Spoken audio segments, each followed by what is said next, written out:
interview, please, tafadhali. Sipati Martin. Okay. Today we came to court for the ruling of the respondent OCS Talaam in this murder trial, murder investigation for Albert Ojwang. The court has made a decision that the respondent shall be in custody until the 1st of July. The state has also conceded that probably if they finish the investigations earlier, they'll be able to come back to court earlier. We accept the ruling. It was well reasoned. We really have no problem with it. But as a result of that, we have also come under certain other issues that emerged from last night. Yesterday we were in court. We were able to show that the phone that belongs to the OCS had been handed over to the investigating team of IPOA. Mr. Jibril, the investigating person, agreed that he had the phone. It was not contested. We also made an attempt, as the arguments were going on, to give him the number and the access to the phone. Speaking for myself first, at about 9:37 p.m. last night, I received a message from the exact number of the OCS, which has actually been confirmed in court that it is the exact number of the OCS, asking for money, 80,000 shillings. I have the message quite clearly that shows there was a request for 80,000 shillings. I was suspicious of the number because I knew that we had left court and the phone that we were talking about was in the custody of the investigating team. And the message is quite here, it's quite clear for anybody who would want to see it.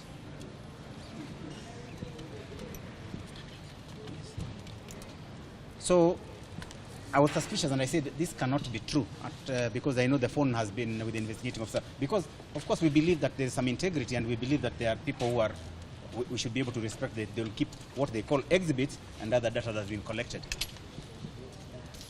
But the number is actually the OCS's number. So I indicated to the person that I do not have money right now, probably later, tomorrow, because I had exceeded my limit. It was a way to play around. Today in the morning, the person said, okay, thank you. And today in the morning at about 9, the person again sent me a text asking me good morning. I did not respond because I knew that there was something being played here. I spoke to my colleagues who are here. I had also spoken to Mr. Omari, Mr.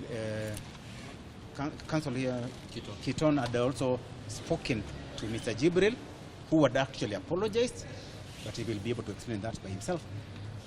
And the matter, we advised the OCS to report the matter in the station that was being held, which is Langata Police Station, which he reported. There's an obit to that effect.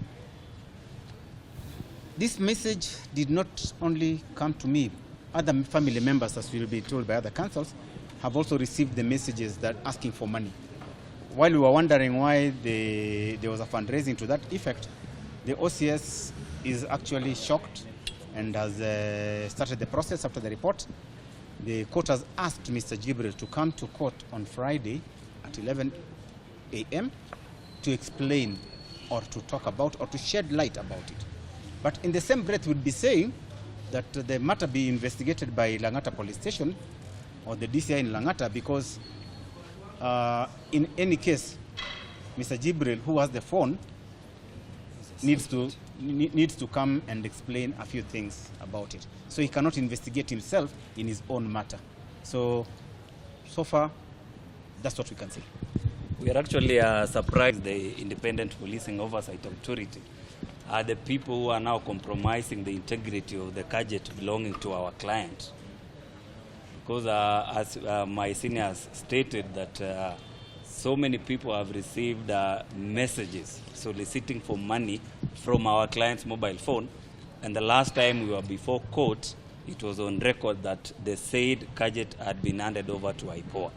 So our issue or our question before court was on the integrity of the investigations. Remember, IPOA is an independent unit, and like my senior stated, as the advocates for the suspect, we believe that the outcome of that investigations will be impartiality. But as you have all heard, that we are now complaining that the mobile phone belonging to our client has actually been compromised. So the big question tonight is, what will happen to the entire investigation? If something simple like a mobile phone can be compromised, we don't know who, and we don't want to speculate. My senior has indicated that Jibril, who is the investigating officer at IPOA, is a person of interest, and we will wish to see that he is invited at Lang'ata Police Station to make a statement. But be that as it may, our question or our issue is, what will be the outcome of the entire investigation? Will the public or will the council or will the suspect have, will they believe in that investigation? Because if already something simple as a gadget has been compromised, what will happen to the entire investigation? And remember, this is a very serious case. That is the question we have tonight. Thank you, thank you. Yes, currently I can report that the family is working now on burial arrangements for the deceased. And by end of this week, Friday, we should give you a detailed report about when the deceased will be buried and other activities that we are going to be holding both here in Nairobi and up country in Homa Bay towards the burial of the deceased. Today we came to court for the ruling in the matter of the OCS who has been detained, and we are happy with the ruling that has been delivered by the magistrate, directing that the OCS be detained for a further 15 days from Monday, so that counts to 13 days from today, to allow IPOA and other investigative agencies to continue and conclude investigations where the OCS is a person of interest. So that is all we have as far as investigations involving the OCS is concerned. We are still waiting to hear from IPOA how far they have gone with the other people that they have informed us are also persons of interest but who are still at large. We are aware that so far 7 people have been arrested and arraigned in various courts, and I think all of them are currently being detained for varied durations to give IPOA time to conclude investigations. We are also aware that there are others out of the 7 that we have been informed that are being pursued, but who are still at large. We hope that they get arrested soon so that this issue of investigations be concluded to enable us know really who was behind this heinous act, so that such person shall stand trial. Thank you. Maybe a quick one for you. While in Homa Bay County, Raila Odinga talk about the compensation of the victim of the violence or the police brutality. And here we have the case of Albert Ojwang. We've heard that President Ruto approached the family and gave a financial support to the family. What is the legality of financial compensation to a murder case? Well, it is true that the head of state called the family and extended a hand of support to them, just like any other citizen. Because remember, last week the family opened a pay bill number and requested for support to help them defray the funeral and related expenses.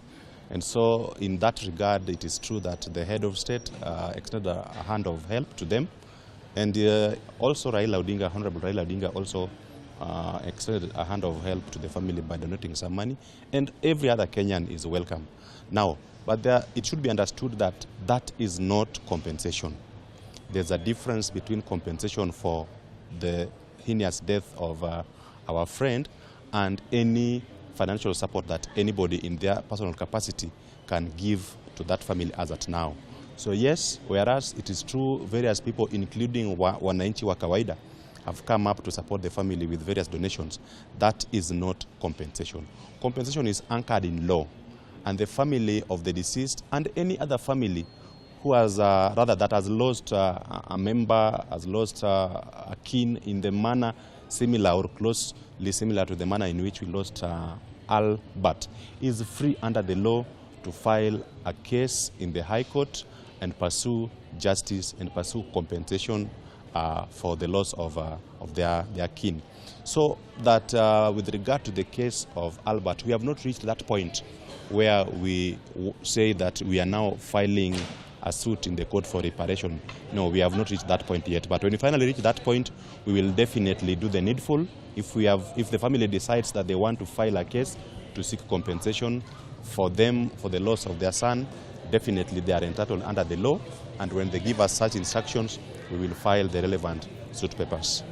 But I repeat that the support that they have received as at now from various people, including the head of state, is not reparation, is not compensation. Ni usaidizi too, because based on the manner of death that